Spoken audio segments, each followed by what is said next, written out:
Obrigada, filha. Podemos Então, começar.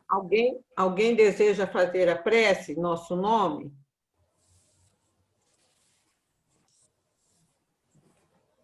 Então, vamos começar. Eu vou fazer para todos nós, né? Vamos elevar nosso pensamento até Deus, vamos trazer na nossa mente a figura amorosa de Jesus, para que a lembrança e a energia tão salutar que ele emite em todo o planeta possa nos envolver e nos ajudar na compreensão desse texto, para que nós possamos cada vez mais, Senhor, fortalecer os nossos propósitos de melhoria, que nós possamos aceitar definitivamente, Senhor, o convite amoroso que o Senhor nos faz, para que nós estabeleçamos definitivamente o reino do amor, da compreensão, da fraternidade dentro de nós e, consequentemente, envolver todos aqueles com quem nós convivemos, com quem nós relacionamos através da vida. Abençoe todos os nossos lares, envolva com muita paz e energia e nos dê bastante discernimento para que nós possamos compreender essas lições. Que assim seja, Senhor, graças a Deus. Assim seja. Bom, deixa eu acender aqui a luz para fazer. Hoje, bom, gente, primeiro deixa eu justificar aqui, né? Vocês devem estar falando, lá vem ela de novo. É que a Simone fez um... A culpa é minha, né? Vamos jogar a culpa para a Simone. A culpa é minha, a culpa é minha. A Simone fez uns ajustes no horário, então agora a gente começou assim, recomeçou, né? Aí cada semana vai haver um rodízio, mas só que ela precisou fazer um ajuste, tá? Então, por isso que eu estou voltando agora. Então, nós vamos ver o capítulo 18, a psicoterapia de Jesus. Todos já abriram nesse... Sim. Então, eu vou começar a ler, depois a gente vai passando para outras pessoas lerem, tá? Sabia Jesus que todos os males que afligem o espírito humano procedem do seu interior, das suas matrizes geradoras da personalidade, nas quais estão cristalizados os hábitos doentios, esses filhos diletos do egoísmo e da violência. Vamos guardar bem esse primeiro parágrafo, que aí estará toda a base do nosso estudo, né? Então, aqui mais uma vez, como a doutrina espírita vem nos convidando cada vez mais a essa interiorização, porque aqui está bem claro onde que reside a matriz, o molde de todas as nossas interioridades dentro do nosso espírito. Não adianta a gente combater o efeito se a gente não buscar a causa, a origem, né? Como diz aqui, lá tá as matrizes geradoras da personalidade, daquilo que nós somos, daquilo que realmente nós mostramos, daquilo que na nossa intimidade, porque às vezes a gente cria vamos dizer assim, a gente cria uma imagem, né? Um tipo para a sociedade, mas por dentro nós não somos aquilo, às vezes, que a gente tenta mostrar, né? Então, porque lá dentro, né, os hábitos doentios, né? E da onde que vem?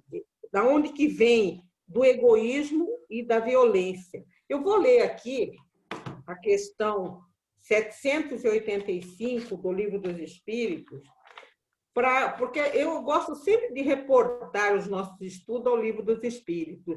Por quê? Porque se a gente observar, no Livro dos Espíritos é tratado todos os assuntos.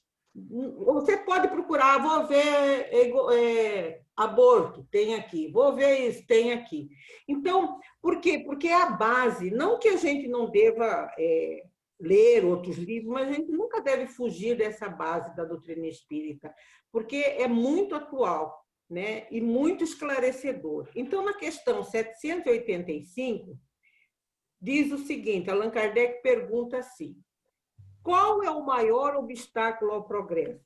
Olha aqui a consonância do Livro dos Espíritos com a recomendação da Joana. A resposta é o seguinte: o orgulho e o egoísmo. Simples. Aqui ela está dizendo, filhos diletos do egoísmo e da violência. Aí, continuando, lá no Livro dos Espíritos, o orgulho e o egoísmo são os obstáculos ao progresso. Quero falar do progresso moral, porque o progresso intelectual caminha sempre e, à primeira vista, parece dar a esses vícios, quer dizer, aos vícios, aos obstáculos do progresso real, um desdobramento de atividade desenvolvendo a ambição e o amor das riquezas. Então, no primeiro momento, a gente pode até falar assim, puxa, é positivo, então, esse orgulho e esse egoísmo, porque ele, pela ambição que ele provoca dentro do ser humano, ele faz com que o ser humano busque outras atividades, desenvolver o progresso, mas sempre o mal é que a gente faz isso nunca esquecendo do lado egoísmo, do lado, por exemplo, hoje em dia, tem aí, nós estamos vivendo uma pandemia. Existem vários grupos já pesquisando, laboratórios pesquisando vacinas para combater, mas também tem o lado comercial, já há uma briga comercial para vender para quem, vender para não sei aonde, qual o preço. Quer dizer, a gente busca o progresso, mas mescla com uma ambição, às vezes, desnecessária, né? Aí, mas ela diz aqui uma coisa que me achei interessante, é o seguinte, desenvolvendo a ambição e o amor das riquezas, que a seu turno excitam o homem à procura de esclarecer seu espírito. Então, mesmo quando há essa busca, vamos dizer, desenfreada, às vezes, para atender puramente as nossos hábitos, alimentar os nossos hábitos egoísticos, uma hora a gente acaba se perguntando por quê. Né? Porque é aquela história. A gente, às vezes, vai em busca de tanta coisa material, de tanta coisa imediatista, que chega um momento que fala, meu Deus, será que vale a pena tudo isso? Será que não está faltando alguma parte? Por que isso? Porque nós, seres humanos, fomos fadados para viver bem. Nós fomos criados por Deus para atingir o progresso, para atingir a plenitude espiritual. Só que nós ficamos adiando esse momento, né? Vamos dizer assim, a gente adia muito esse momento nosso, né? De chegar lá, né? Então, por isso mas mesmo assim, vamos dizer, a gente cansa também, porque o mal cansa a pessoa. Porque uma hora chega e todos nós temos necessidade de buscar um lado positivo, porque é essa natureza divina que nós temos dentro de nós. Porque o pior dos criminosos, uma hora ele cansa de praticar tanta maldade. Por quê? Porque ele não foi fadado, ele não foi criado para isso, ele está violando a sua própria natureza. Então, é importante, vamos ficar atentos a esse primeiro parágrafo, que é muito importante, que vai nortear todo o nossa leitura. Continuando. Mantendo a herança da luta pela sobrevivência, essa personalidade retrógrada, antiga, antiquada, conservadora, somente pensa em acumular valores para a continuidade dos seus interesses. Fluir dos prazeres entorpecentes que impedem a claridade da consciência. Fazer-se ver e receber aplauso, num comportamento gravemente infantil, do qual já se deveria haver libertado, na razão direta em que houve o desenvolvimento para a faixa adulta. Eu até escrevi aqui, será? Fiz uma pergunta para mim mesmo, será que nós já realmente... E eu fiquei pensando muito nesse texto, gente, porque eu acredito, pelo tempo em que nós... Isso que eu falo na toda a história da nossa formação, desde o período animal, vegetal, material, nós já chegamos num ponto, eu acredito que sim, que nós já chegamos num ponto em que nós precisamos assumir a nossa maturidade. Nós temos que deixar de comportar, como ela disse aqui, como criança. Como criança que se vê negada, que faz birra, que sapateia, porque alguma coisa não saiu como queria, porque não conseguiu alguma coisa. Nós temos que parar de criar uma personagem para receber o aplauso e fazermos as coisas reais, voltar lá para dentro. Nós temos valores importantes e em estado latente, positivo dentro de nós. O que nós precisamos é sair dessa zona. Eu acredito, às vezes, que a gente reluta. É igual aquele filho que tem que sair de casa, que tem que buscar trabalho, que tem que ser independente, e que, às vezes, fica relutando, né? Que o pai, às vezes, tem que ficar brigando. Olha, você tem que sair, você tem que ver, você tem que ir atrás, porque é cômodo, mas só que nós já temos a maturidade suficiente. E eu não falo isso só em função desse momento atual da pandemia, que dá a impressão assim, por causa... Não, a pandemia potencializa essa necessidade de crescermos, mas eu acho que já vem vindo, desde o advento da doutrina espírita, que ampliou a nossa visão de vida, mesmo que ainda não é princípios largamente aceito, mas já sabe? Nós já temos que buscar essa espiritualidade, esse lado transcendente. A vida não pode ser apenas isso, comer, dormir, levantar, trabalhar, comer, dormir, não é. Tem que ter mais coisas. Nós temos que... e é isso que é importante, é o momento da madureza. Não só, vamos dizer assim, o planeta passará por um outro estágio, mas nós, os seus habitantes, também precisamos ficar, vamos dizer assim, paralelo com essa mesma evolução, né? Não é santidade, ninguém está dizendo que nós ainda estamos muito longe de chegar a essa santidade, mas assumir realmente a nossa responsabilidade como criaturas humanas, desenvolvendo mais respeito nas nossas relações, com o planeta que nós vivemos, com o aspecto social, né, da onde nós estamos colocados. Gente, alguém quer... Marli, Oi? eu acho que a gente, nós seres humanos, enquanto espíritos, enfim, a gente é muito renitente, a gente fica muito preso na mesma situação, na mesma condição. Então, quando ela fala ali que já daria para a gente ter caminhado mais, né? Sim. Ela usa um termo ali. A gente já poderia estar mais à frente. Entende? Que já deveria haver libertado, né? Isso. Isso. Só que nós somos muito renitentes. Isso é uma coisa para a gente parar e pensar, meditar mesmo, né? Meditar, assim, de forma mais aprofundada. Por que a gente fica tão paralisado? O que nos paralisa em certas situações? A gente sabe que o fundo de tudo isso é o egoísmo, é o orgulho mesmo, né? Mas o que falta para a gente, às vezes, conseguir, naquele pontozinho que precisamos, conseguir caminhar? O que nos falta? Caminhar no sentido de abrir mão, né? Abrir mão daquilo que nos remete ao nosso orgulho, ao nosso egoísmo. Entende? É uma questão muito profunda isso que você está falando, não é? Eu acho que parte, Simone, assim, muito, porque a gente vê muito nas obras espíritas complementares, sempre o convite falando autoconhecimento, né? Várias, né? A gente vê isso. E a gente acha bonito isso. Mas o que vem ser esse tão famigerado autoconhecimento? Né? Não é que a gente também vai ter que se punir, mas a gente precisa aceitar até as nossas sombras.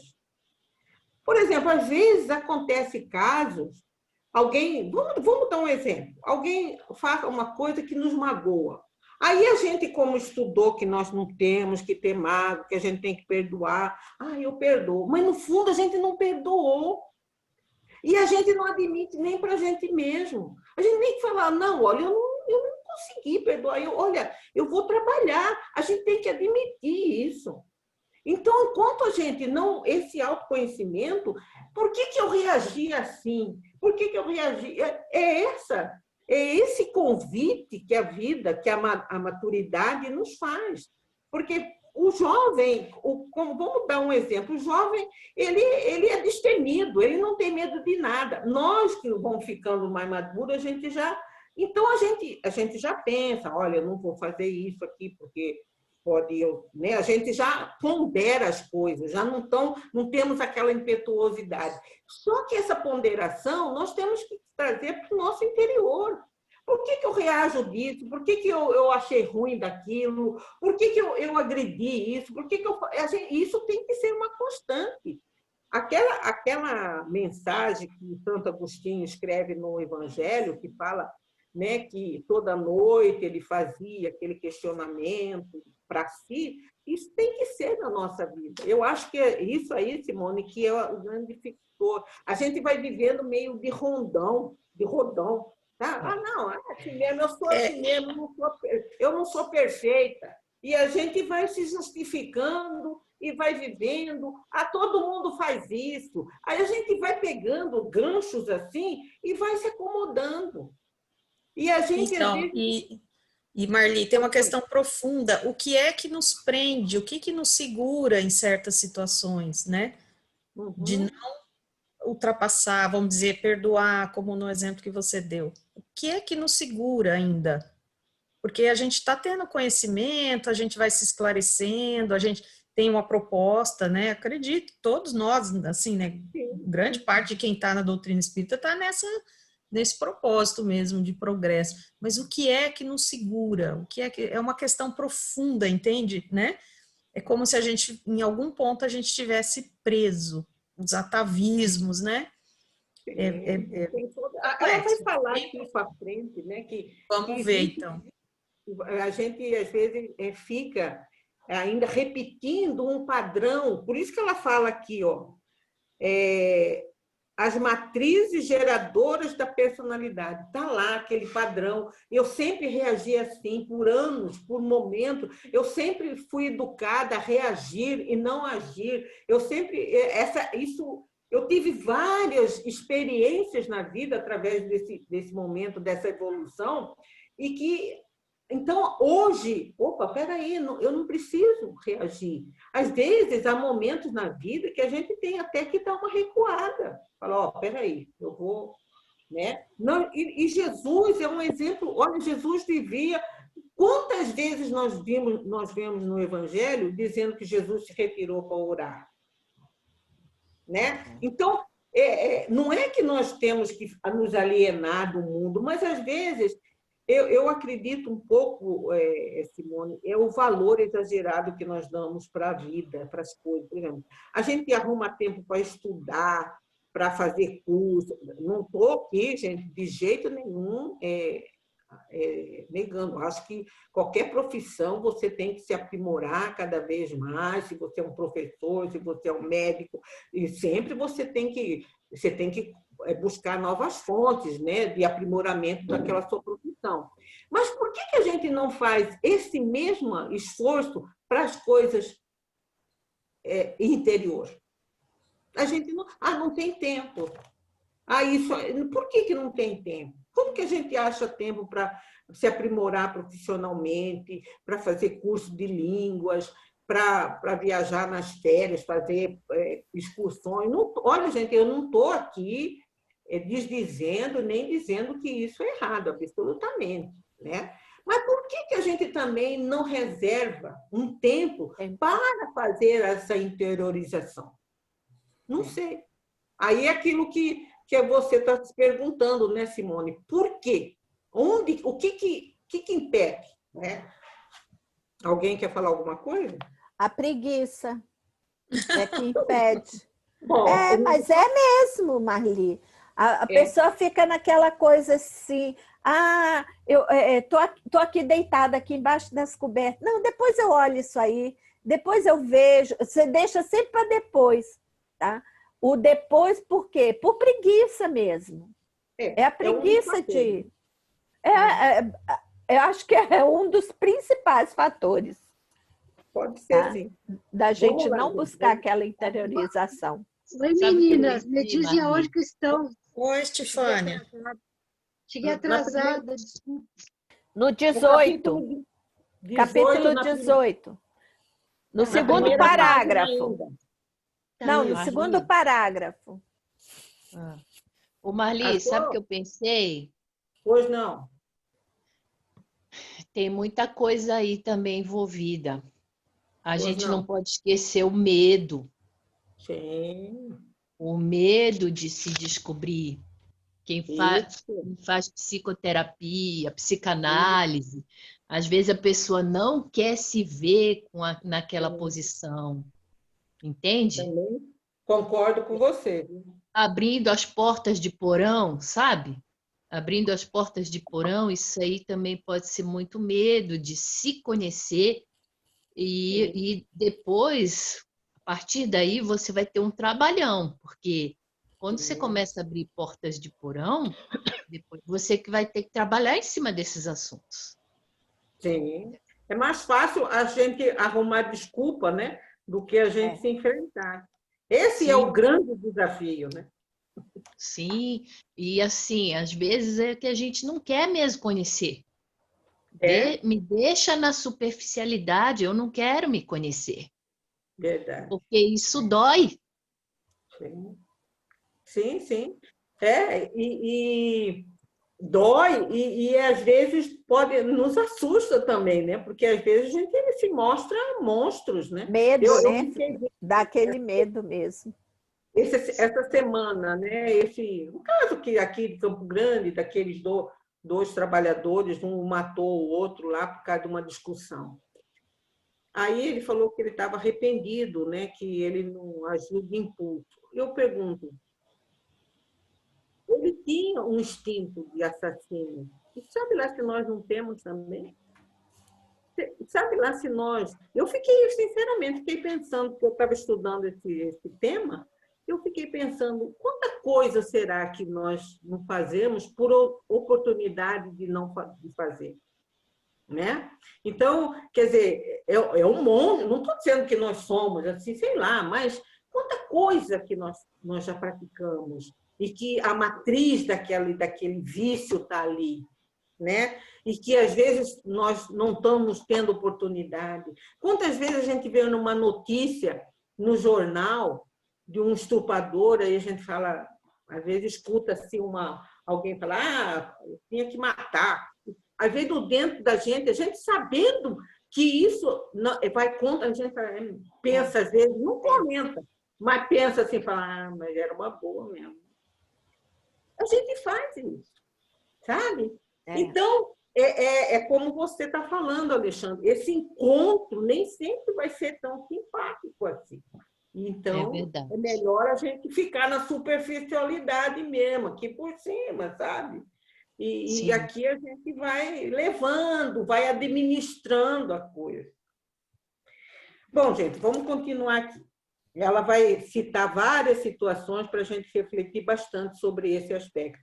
Aliás, eu achei muito interessante, fazendo um parêntese, porque o João, quando estudou lá o título dele, ele falou disso aqui, que ele percebeu que a Amélia entrou no lado psicológico, e é interessante, viu? Ela também está abordando esse lado psicológico. Não que ela abandonou a figura de Jesus e nem associando tudo isso aqui a Jesus, né? Mas lembra que ela narrava aquelas imagens lindas, maravilhosas, né? Aqui ela já vai trazendo o Jesus em nós. Eu achei muito, falei, o João percebeu bem isso e é verdade. Na aula passada também, né, Marli? Ela ficou avaliando a personalidade de Pedro, né? Sim. Já fazendo um outro viés, um viés psicológico, né, das mensagens que ela trazia. Interessante isso. Bom, aqui ela continuando, mas não é o que acontece, quer dizer, não é esse desenvolvimento para a faixa adulta, não está acontecendo ainda não. Fixando-se cada vez mais nos significados agradáveis do seu viver, não se importando com aqueles que lhe constituem a constelação familiar, o grupo social, os cooperadores do trabalho, o grupo de natureza espiritual. Olha que interessante, né?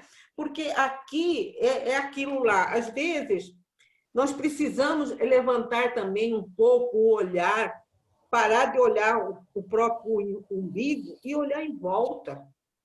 Né? Aqui ela cita todo o grupo, a família, o grupo social que nós frequentamos, aonde nós estamos inseridos, as relações de trabalho entre empregado e empregador, quer dizer, o grupo de natureza espiritual, quer dizer, sair daquele grupo. E a gente vê que cada um desses grupos, a gente às vezes tem dificuldade de relacionar, né? Então, vamos dizer assim, essa madureza é de parar de pensar, por isso que fala o egoísmo, parar de pensar em si e olhar qual que é a minha contribuição, por exemplo, que eu posso melhorar o ambiente familiar mesmo. Eu acordo todo dia mal-humorada. Mas por que você acorda todo dia mal-humorada? Você tem que perguntar para você.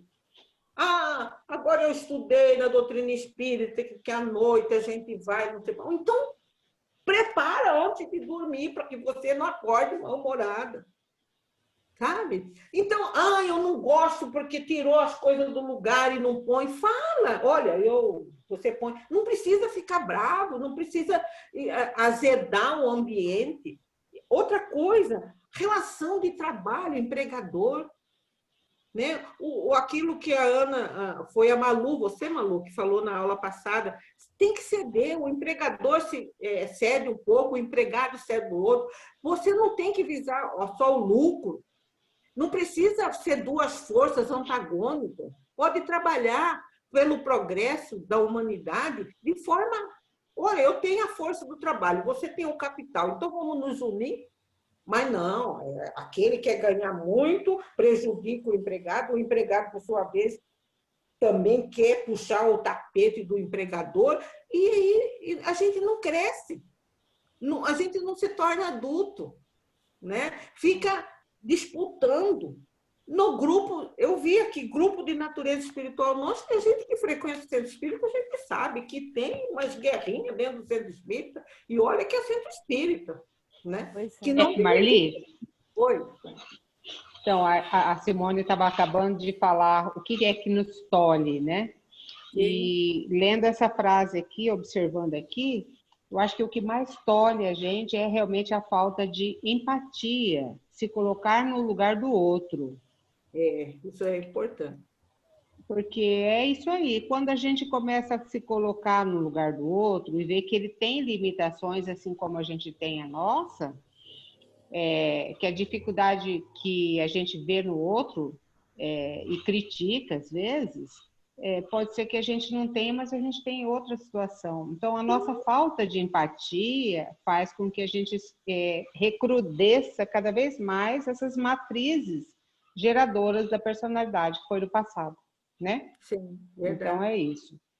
Eu acho que é uma das maiores dificuldades.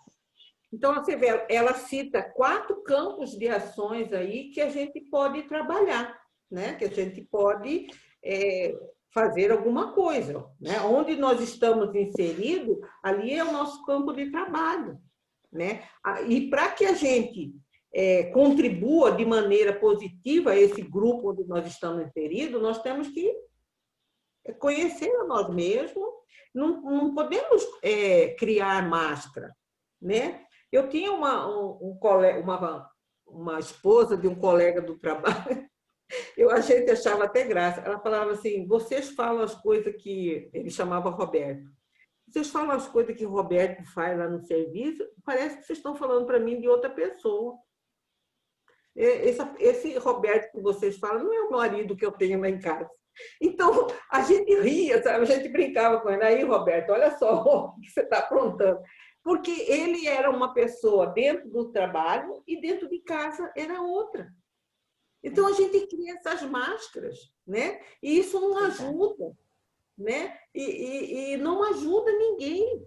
Não ajuda nós mesmos, porque uma hora a gente vai cansando de ficar interpretando. Nós não somos atores, né? E a gente cansa. Aí, continuando aqui. Enquanto são jovens, as suas carnes e as disposições de ânimo encontram ressonância no corpo. A ilusão permanece dominando o comportamento. Né? Eu sou jovem, eu posso tudo, aquilo que nós até conversamos aqui, às vezes a gente adia, não, agora não, deixa para quando eu estiver velha, aí eu vou pensar nessas coisas, né? Deixa quando eu aposentar. E às vezes a gente não vai conseguir nem aposentar, né? Enfim, a supremacia do jovem, de achar que está sempre permanente, a força orgânica, né?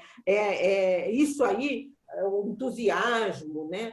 E mais ainda aqui no Ocidente, onde a gente persegue a juventude assim de uma maneira até meio exagerada, né? Quer dizer, porque é a valorização e o desprezo do velho, né? O velho é uma coisa inútil, que tem que ficar lá dentro do quartinho do fundo, abandonado lá, né? Quer dizer, então, isso aí é muito forte, né?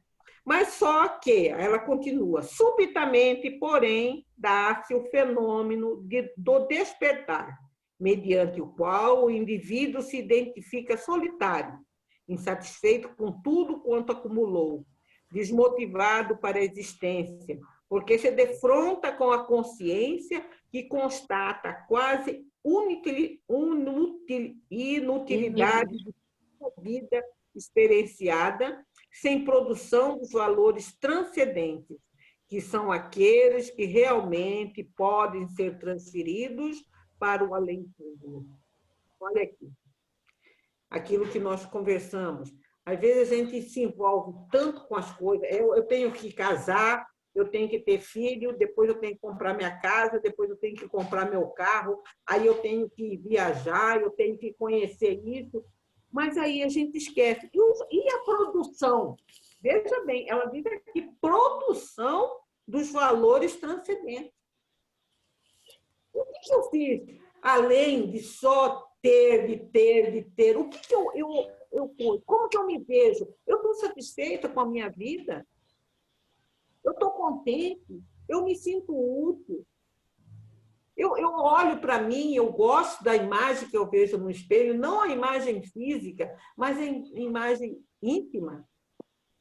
Eu consegui desenvolver o carinho, o respeito com os meus filhos, com o meu marido, com os meus familiares, ou, se não for casado também, com as pessoas com quem eu convivo. E esse encontro, uma hora chega, né? Por quê? Porque uma hora nós vamos ter que parar. A velhice, a força acaba, a beleza não vai ser, começa a aparecer as rugas, as dobras, e aí? Então, aí que nós vamos nos preocupar? Tudo bem, nunca é tarde. Isso nós não podemos também nos desanimar, nunca é tarde, né? Para você começar. Mas se a gente puder começar, até para utilizar melhor essa encarnação, sabe lá quanto que nós pedimos para reencarnar? Eu fico pensando, né? Quanto será que a gente ficou naquela fila lá da reencarnação pedindo, por favor, quero voltar, vou fazer isso, vou fazer aquilo. Chega aqui, a gente chega quase no final, né? 70, ou 60, 50 anos, e fala, gente, ainda dá graças a Deus se não estragou mais a vida distribuindo, fazendo besteira por aí. Né? Se ainda não fez, ainda até que é mais ou menos. E quando a gente, às vezes, espalhou mágoas, distribuiu desafetos, né? Cometeu atos ilícitos, destruímos, às vezes, a nossa juventude, fumando, bebendo, e aí chega a conclusão, para que isso? O que acrescentou na minha vida? Nada, né? Noitadas, né? Mas não, porque experimentando isso, experimentando aquilo. E aí? Por quê? Porque faltou, vamos dizer assim, a gente construir esses valores, né, reais, que nos fortaleça, que nos dá a alegria de chegar na velhice. Você vê um Divaldo desse, né, um dinâmico. E aqui eu não estou me referindo, não, pinta cabelo, se quer pintar cabelo, faz ginástica, não é isso que é importante, mas ter a alegria de viver, né? Ser aquela pessoa, não importa se é 50, se é 70, se é 60, 80, é aquela pessoa alegre, aquela pessoa que todo mundo gosta de ficar perto. Você já pensou? Por isso que às vezes tem gente que não gosta de ficar perto de velho porque só reclama. Né? Verdade. Meu Deus. Reclama. Mas por quê? Porque passou a vida só cuidando, agora não tem mais força, não tem mais isso, não tem mais a beleza. Aí fica aquelas pessoas amargas, aqueles velhos chatos, né? É verdade. Por quê? Porque a velhice nossa vai ser o reflexo da maneira como nós nos conduzimos na vida. Essa é a grande verdade. É triste ter que admitir isso, mas é a verdade, sabe? Aí, alguém quer falar alguma coisa, gente? Vamos lá. Isto porque, nesse período, quer dizer, no período da velhice, né, os desgastes orgânicos e emocionais dão sinal do cansaço do corpo e da sua constituição. Sem um conjunto de ideais e de sentimentos enobrecidos que estimulam a alegria e proporcionam reações de prazer transcendentais. Quer dizer, você gostar do que você viu, do que você está fazendo, sabe? Curtir. Eu lembrei aquela Iris Sinotti, né? Ela faz os estudos da série psicológica lá na Mansão do Caminho. É uma das que faz, né?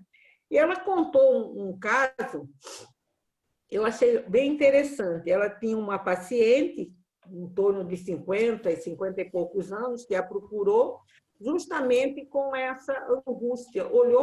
Chegou nesse ponto de idade, os filhos já estavam seguindo o caminho, ela olhou para si e viu, meu Deus, o que eu fiz da minha vida, né? E ela começou um tratamento, então, com essa Iris. E aí começou a melhorar um pouquinho, tal, chegou a algumas conclusões, e estava próximo de fazer 60 anos, ela resolveu fazer uma festa para comemorar. Eu estou tão contente, estou me sentindo até melhor, que eu quero chamar os amigos, parentes, e começou a preparar a festa. E prepara a festa, prepara. E ia lá no consultório, comentava da festa, meses, semana preparando. Ela falou assim que até a médica começou a ficar entusiasmada de tanto ouvir falar daquela festa. Bom, passou, teve a festa, ela voltou no primeiro dia depois da festa, ela volta ao consultório, ela entra cabisbaixa, amargurada, com semblante pesado. Ué, mas o que foi? E a festa? Me conta aí. Ela estava curiosa, né? Ela falou, você acredita que mal começou a festa, eu comecei a olhar e comecei a ver como que eu ia limpar tudo aquilo, como que eu ia arrumar tudo aquilo. Aquilo começou a me dar uma angústia. Mal os primeiros convidados começaram a sair, eu já estava com um saco de lixo, com uma pazinha, com vassoura, catando as coisas, jogando. Quando saiu o último convidado, a minha filha chegou para mim e falou, mãe, se a senhora não mudar, a senhora vai ficar sozinha, não vai ter ninguém do seu lado. Então, o que ela quis dizer, a Iris nos explica? Que nós não vivemos o hoje, que nós criamos tanta ansiedade para ter isso, para ter aquilo, que a gente não desfruta das coisas simples e pequenas que nos acontecem no dia a dia. Porque a gente está aqui, já está pensando lá no que eu vou ter, no que eu vou comprar, no que eu vou... Por exemplo, às vezes você está num lugar e já está pensando o que eu vou fazer de janta, o que eu vou fazer de lanche. Para! calma, vive o hoje, curta, se beneficie com o que você está agora colocada. Então, eu fiquei, olha, quando eu escutei isso, eu fiquei pensando, falei, olha, porque eu tenho um problema de ansiedade muito grande, né? Então, eu fiquei pensando, é uma verdade, a gente deixa de viver, e a gente deixa, às vezes, até de parar um pouquinho, às vezes você olha assim, de manhã, você sai fora, tá aquele sol lindo, bonito, pensa naquilo, reflita naquilo, vê a grandeza, a harmonia das coisas da vida, simples, respire aquele ar fundo, deixa que aquele ar penetre. São coisas simples, mas a gente não faz. Talvez isso responda, Simone, a esse questionamento que você faz. Por quê que a gente não faz isso? Porque a gente está sempre ansioso, querendo buscar o amanhã, o depois, e as coisas passam, as oportunidades, e a gente desenvolver melhores relações conosco mesmo e com as pessoas, se não, né? Mas, Marli, você sabe, a minha filha, ela tem isso. Desde pequenininha, ela sempre foi aquela coisa assim, hoje, o meu aniversário, eu quero dar Barbie. Aí tá, a gente encomendava, fazia aquela coisa todinha. Quando já estava tudo esquematizado, o aniversário, vamos dizer, a gente esquematizava tudo por volta de agosto, o aniversário era em novembro. Quando ela via que já estava tudo organizado, tudo esquematizado, aí ela virava para a gente e dizia assim, mas do outro eu vou querer o tal. Ela ainda nem tinha ido aquele, ainda não tinha tido da Barbie. Aí ela já queria o do Harry Potter. Tá? Então, é igual para viajar, ela não viveu a coisa, a coisa dela é superficial, é só que ele fez aquele início, pronto, vamos para outro. Ela não vive aquele momento ali. Então, as matrizes, lá, essa ansiedade a gente já traz. Você vê, ela era uma menina, né, novinha. Né? Isso, já desde criança. Já trazia dentro de si essa ansiedade de ter as coisas, da vida. E tem um fator também, que nós vivemos numa sociedade que estimula isso também, né? Muito. Né? Então, a gente também precisa aprender a conviver com essa pressão que a gente recebe também ao nosso derredor, né? Não como vítimas, né? Porque nós também contribuímos para isso. Né? Então, vamos lá. Isso porque... já li isso aqui. Quando assim acontece, a falta de estrutura psicológica atira o indivíduo no abismo da depressão, porque se encontra árido no que diz respeito ao amor. E sem o amor, a vida não tem qualquer razão de existir.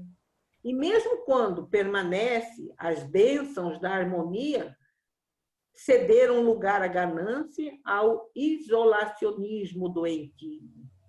Então, vamos dizer assim, essa situação, essa ansiedade, essa frustração, quando você chega em determinado período da vida e olha, fala, puxa vida, mas o que eu fiz da minha vida? Quem que eu sou? Né?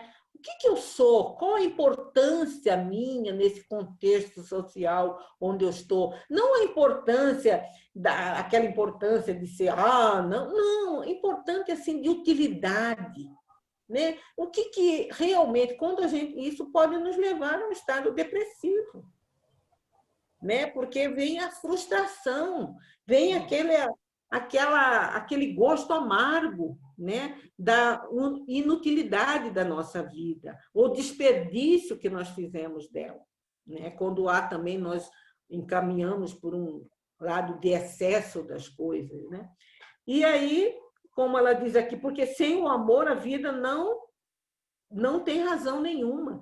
Isso aqui me fez pensar, porque dá a impressão assim, que a gente fala, o amor não é uma coisa que você vai comprar ou que você vai adquirir com um passo de mágica, com um estalar de dedo.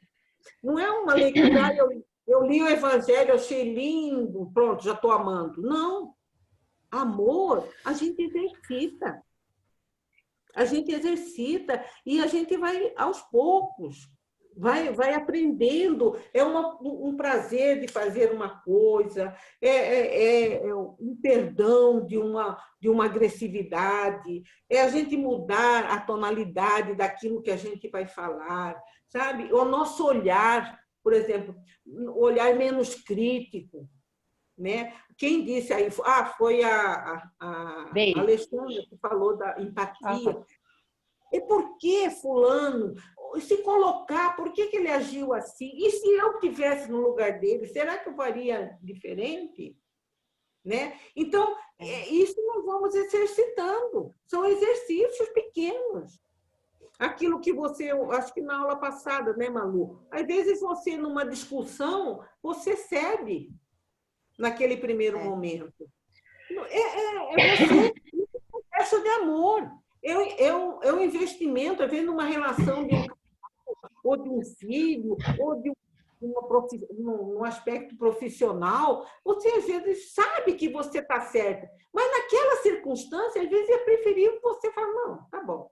Desde que não vai ser uma coisa que vai prejudicar, que vai trazer prejuízo, cede naquele primeiro momento. Lá na frente, você fala, olha, sabe aquele dia assim, sabe? É um outro momento. São esses gestos de amor que nós temos que desenvolver. Nós só vamos ser um Francisco Xavier, um Chico Xavier, um Francisco de Assis, nós só vamos chegar nesse ponto a gente dando o primeiro passo. Né? A gente tem que subir o degrau da escada, senão nós não vamos chegar no topo. Não adianta a gente ser lindo, maravilhoso, emocionar. É um desenvolvimento da sensibilidade, mas não basta se a gente não... É calar diante de uma discussão, né? É a gente olhar o nosso colega de trabalho, principalmente aquele colega... Mas senta perto dele, escuta ele, sabe lá se ele tem problema, né? Faça um gesto de gentileza com aquele funcionário, com aquele colega. Eu costumava, às vezes, quando ia no centro, davam aquelas mensagens, né? Agora eu não trabalho mais, eu não sei nem onde eu vou deixar. Mas eu deixava, às vezes, na mesa de um colega, às vezes era até evangélico, sabe? Mas eu via assim, que estava com uma cara muito meio ruim e tal. Deixava lá, não falava nada, não era minha função ficar fazendo sermão, mas deixava lá aquela mensagem. Uns, às vezes, comentavam, outros não sei o que fazia com a mensagem, mas eu deixava lá. Então, a gente pode, às vezes... isso a gente vai desenvolvendo uma sensibilidade para captar as coisas, né? E a gente vai desenvolvendo essa capacidade amorosa. Para a gente chegar lá no topo de um Francisco de Assis, de um Bezerra de Menezes, de um Chico Xavier, a gente vai ter que fazer esses pequenos passos anônimos, que não chamam a atenção de ninguém, mas que vai construindo uma base dentro de nós, para gestos maiores, né? Vamos continuar. O mestre sabia, deixa eu ver a hora, gente.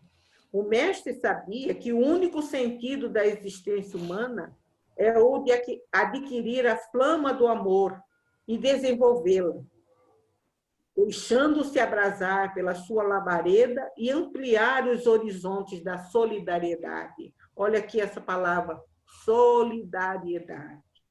Expandindo os sentimentos em favor do próximo e em todas as manifestações da natureza, que são obras do Pai Celeste, colocada à disposição de todos para o seu enriquecimento emocional. Então, todos os aspectos, conservar a natureza, tudo isso. Olha, nós estamos vendo, nós estamos assistindo essa inconstância de clima, tudo são agressões à natureza. Olha esse incêndio do Pantanal, é fruto um pouco da devastidão da Amazônia. O Pantanal está secando, sabe? Então, tudo isso nasce do egoísmo, que tem que estar desbastando para criar boi, para criar gado, porque eu tenho que dar, porque o preço está bom, porque a roupa custa tanto. Quer dizer, nós não estamos sendo solidários nem conosco mesmo, porque nós estamos aqui dentro, vivendo aqui, respirando aqui. Então, tudo isso é importante. Eu vou dar uma acelerada, gente, porque senão não vou dar conta. Quando se ama, todo ser vibra de emoção e de esperança, produzindo substâncias que se convertem em vibrações psíquicas de bem-estar e de felicidade. O amor, a gente... Basta ver, gente, quando a gente está bem, né? Quando a gente está bem, olha, a gente anda bem.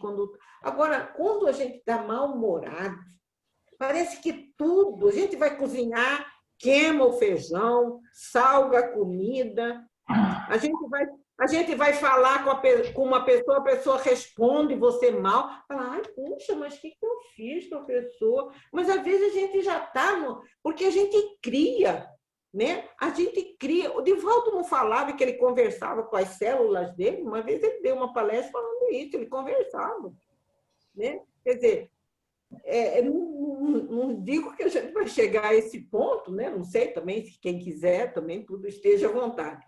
Mas, assim, o amor, as vibrações amorosas, não tem gente que é tão bom a gente ficar perto, e tem outros que a gente, ai, não sei por que cheguei perto, mas não senti bem, né? Então, a pessoa tem que vibrar, aquilo harmoniza o nosso ser. E harmoniza as pessoas que estão em volta. Às vezes a gente está mal-humorado, a gente vai falar alguma coisa, às vezes até é bom, mas a pessoa já joga uma pedra em cima de você. Mas às vezes você também já estava com uma vibração tão ruim que tudo que você fala pode ser a coisa mais certa, mas vai carregada de uma energia tão ruim que chega ruim lá para a pessoa. Então, isso tudo é fruto do amor, não tem outro caminho. Não tem outro caminho a não ser o caminho do amor. E parece uma coisa longínqua, assim, uma coisa, mas não, é pequenas coisas, pequenos gestos na vida, sabe? Vamos terminar esse pedacinho, aí eu vou abrir para vocês comentarem alguma coisa, tá? O amor é, portanto, de origem divina, mas também humana. Olha que coisa interessante. De origem divina, mas também humana, pelo benefício que opera nos relacionamentos, nas realizações de toda a natureza, nas atitudes perante as ocorrências venturosas ou perturbadoras. O amor é divino, está dentro de nós. Mas também ele se manifesta nas relações humanas. Ele nasce de lá, mas ele também torna-se humano. Quando ele beneficia as relações, o ambiente, o ar, né? Seja de um aspecto ruim ou um aspecto mau. Não vi um exemplo dessa enfermeira aqui do Mato Grosso do Sul que canta, né, aliás, para os pacientes, sabe? Então, olha o amor que essa mulher colocava naquela lá, que o homem, mesmo em estado ai, meu Deus, sumiu. De coma, como induzido, ele ouvia. E tanto que quando ele acordou, ele lembrava aquela voz. Então, isso é um gesto de amor, gente. E não precisa de dinheiro, não precisa de nada, né? Às vezes a gente está tão associado, a gente, na hora que eu ganhar na loteria, na hora que eu tiver isso, na hora que eu tiver aquilo, aí eu vou fazer isso, vou fazer... Não, amor não precisa disso, não precisa. Gestos de amor não precisa. E olha, num momento tão delicado e num ambiente tão... Deve ser um ambiente bem carregado dentro de um hospital. Ela assim mesmo cantava, sabe?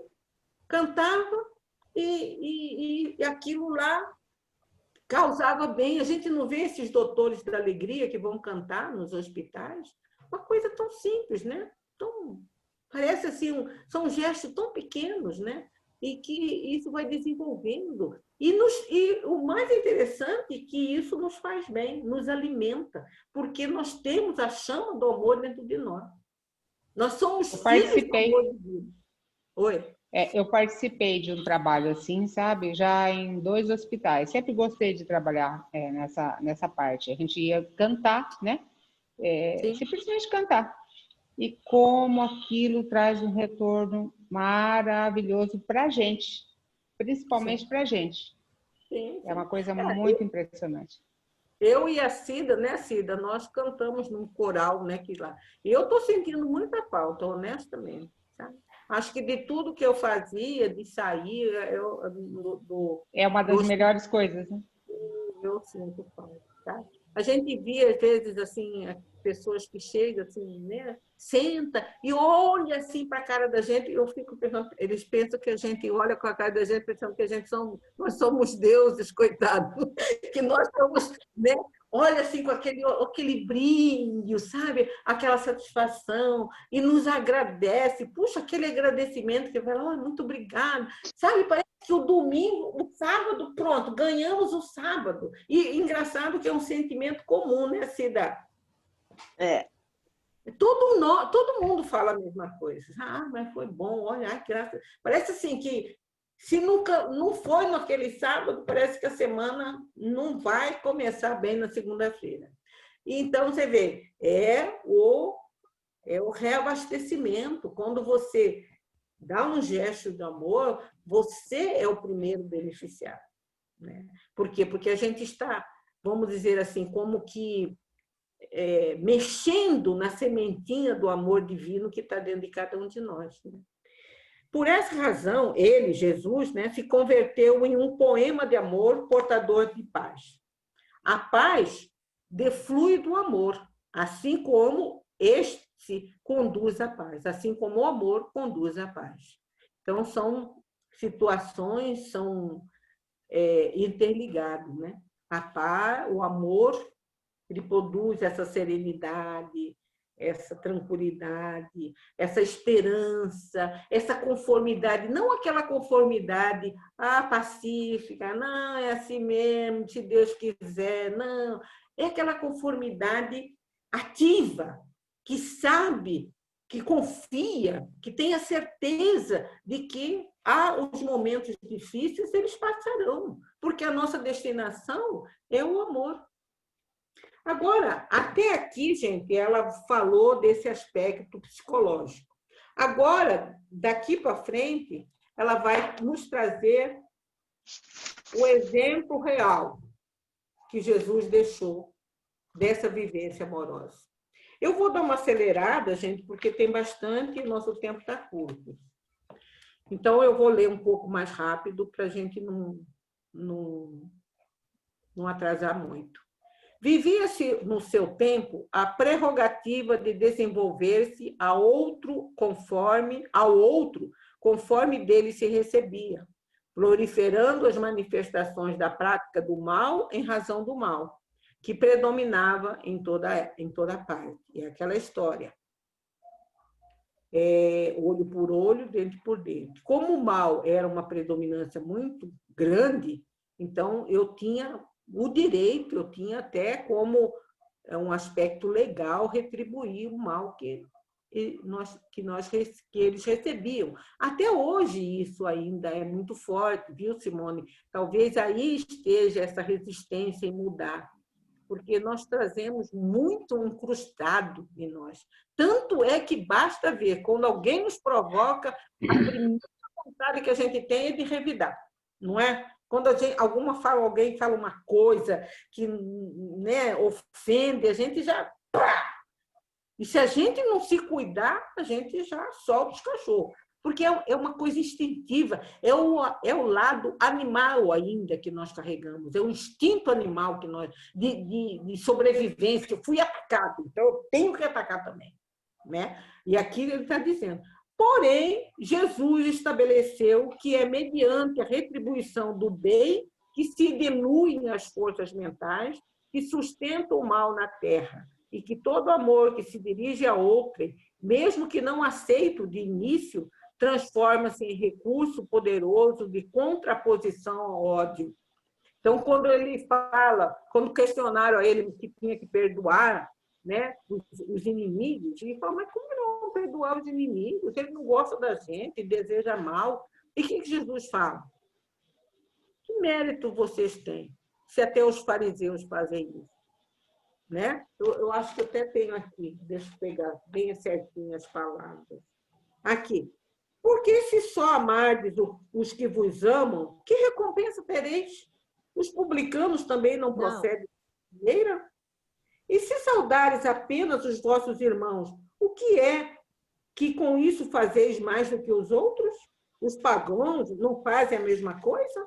Então, Jesus falou que é tudo, né?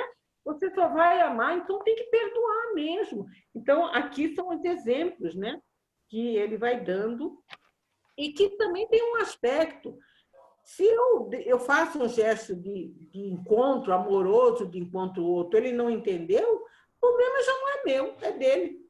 Ele que vai ter que trabalhar isso, né? E a gente já tem, assim, vamos dizer assim, bastante culpa no cartório, então vamos mudar, vamos reverter, não vamos acrescentar mais nada, vamos substituir esses nossos gestos intempestivos de ontem num novo homem hoje, né? Por isso, ninguém é invulnerável ao amor, pois que o amor procede de Deus, que é a sua fonte de nascimento. A pessoa saudável é aquela que sustenta os sentimentos nobres em quaisquer circunstâncias, e não somente quando tudo lhe transcorre bem e agradavelmente. O grande desafio da vida é esse. Enquanto está tudo bem, ótimo, nós somos uma coisa.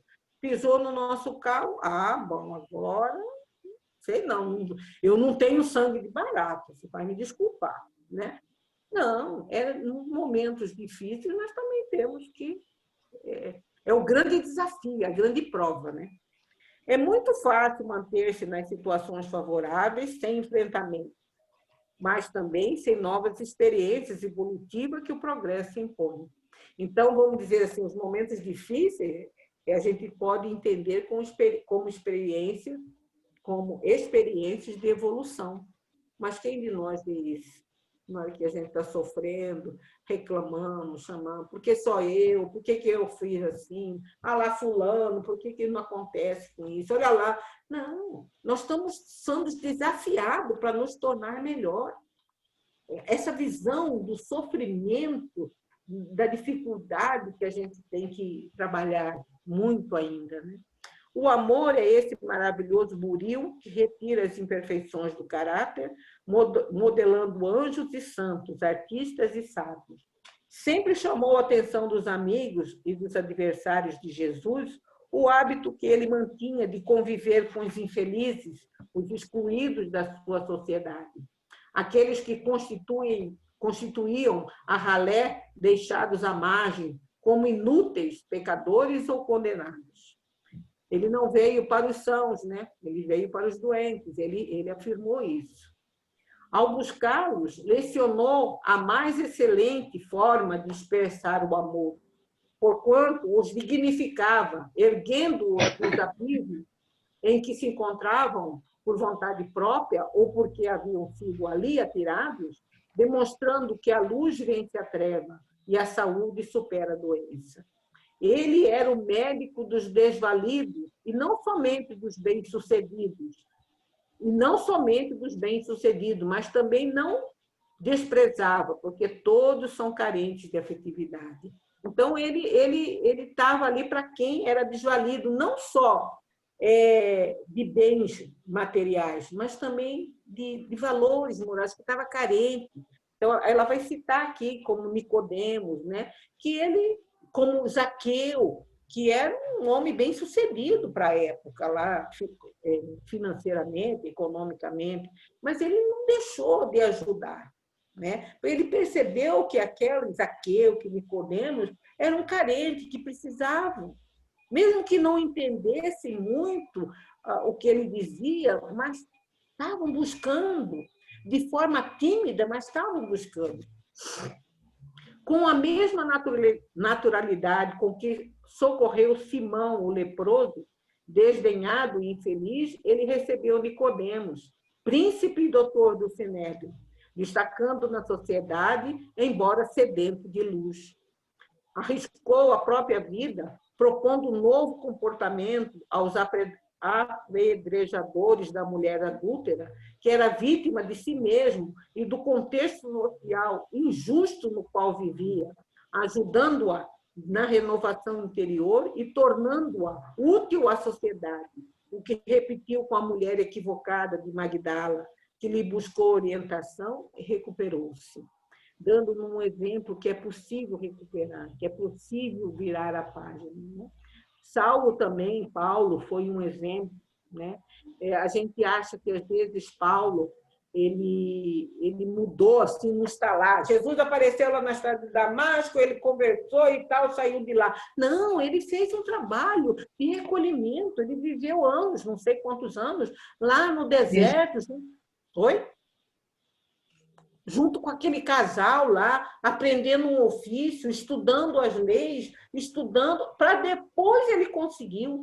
E mesmo assim, ele dizia várias vezes que ele tinha um espinho cravado na carne.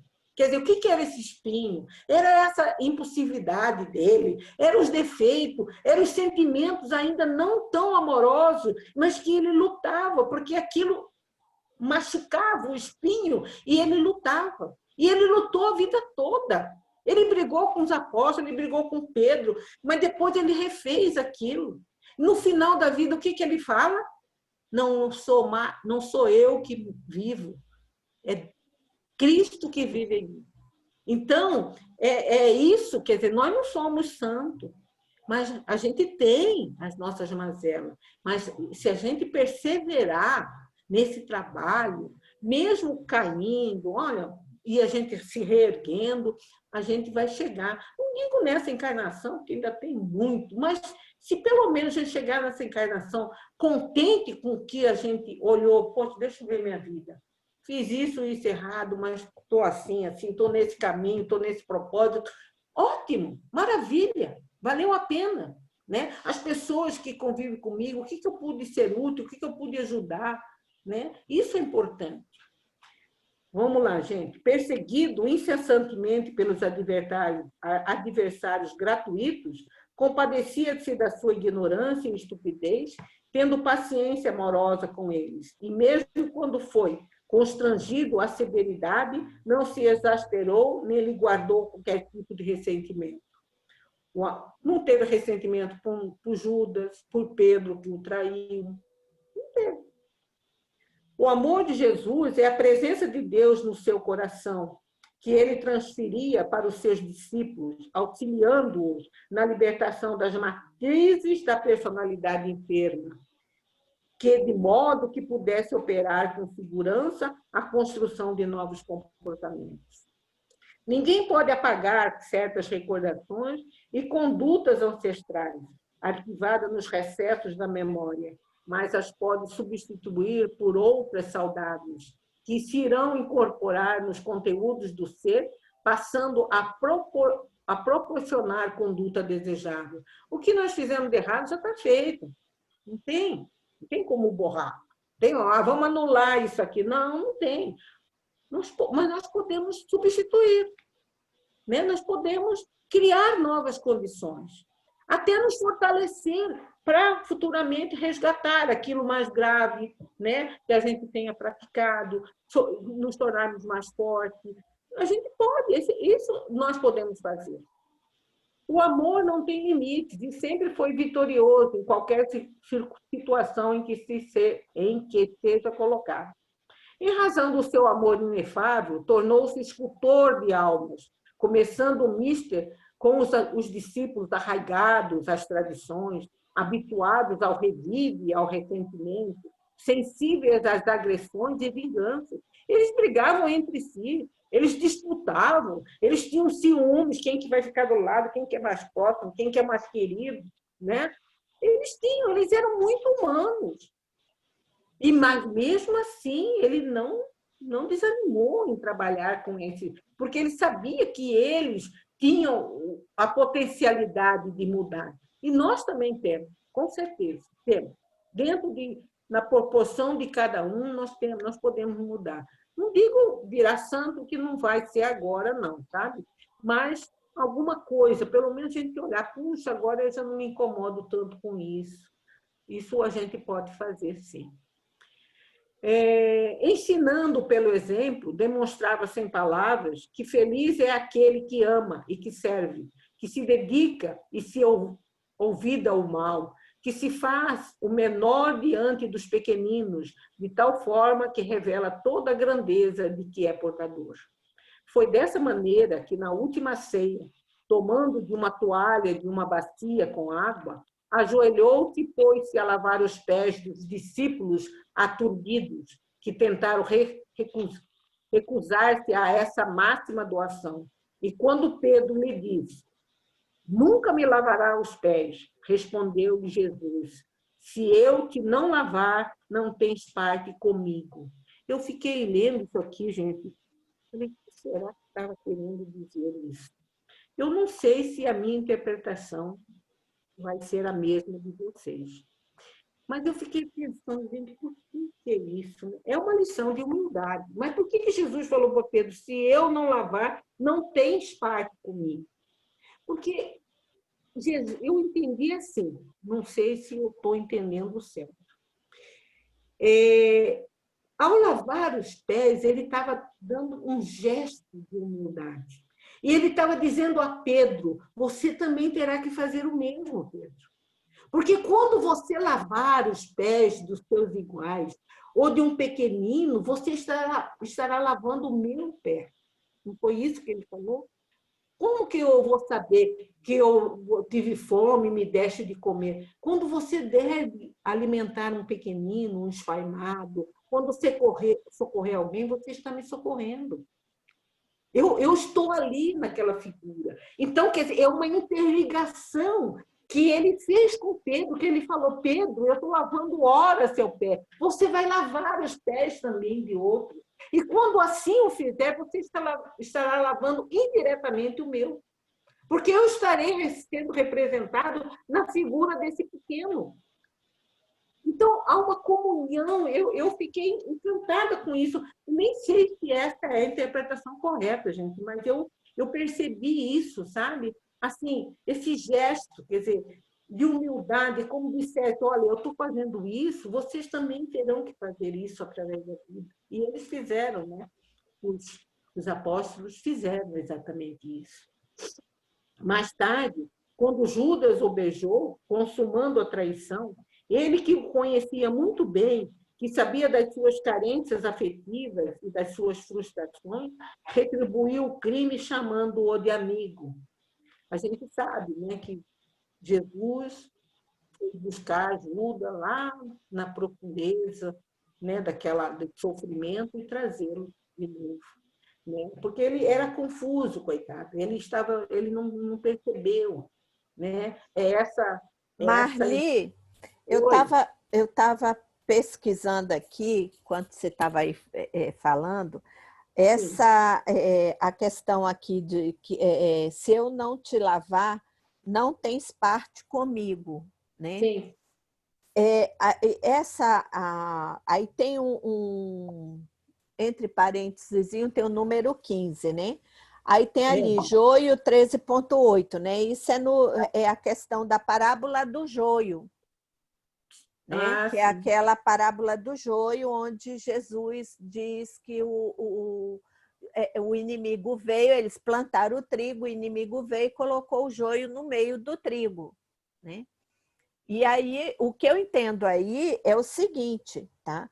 Que vai ficar ali o joio junto com o trigo, que depois de colher vai separar. Então, o que Jesus ali, que eu entendo assim, que se Jesus não fizer aquilo ali, ele está separando. Ou seja, se ele não lavar o pé de Pedro, Pedro não é o trigo. Ele vai ser o joio. Entendeu? Pelo menos foi o que eu entendi lendo aqui a parábola. Sim. Porque esse aqui é João 13:8, né? Essa partezinha que ele fala que se eu te não lavar, não tens parte comigo.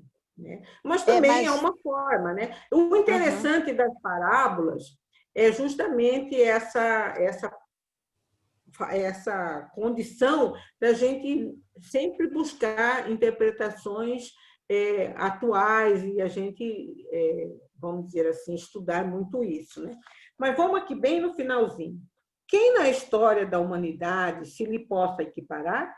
Somente pelo amor o homem será salvo. ele o asseverara aos companheiros surpreso. O amor é o pano de fundo que se pode encontrar nas bem-aventuranças, alterando para sempre o comportamento moral e social da vida humana. Então, esse aqui é o fim. Agora eu vou fazer uma pergunta rapidinho. Olha lá o título lá do capítulo. A psicoterapia de Jesus. Agora eu pergunto para vocês. Qual que é essa psicoterapia? Tratamento, né? O que é? Eu pergunto. Qual é a psicoterapia de Jesus? Qual que é a recomendação? O amor, né? Não tem outro caminho, gente. A gente pode lutar, espreguejar, sabe? Justificar, mas não tem. Então, eu acho que a gente tem que ser inteligente. Se a gente sabe que é isso, por que fica perdendo tempo com outras coisas? Não é verdade? É. Para que a gente fica temando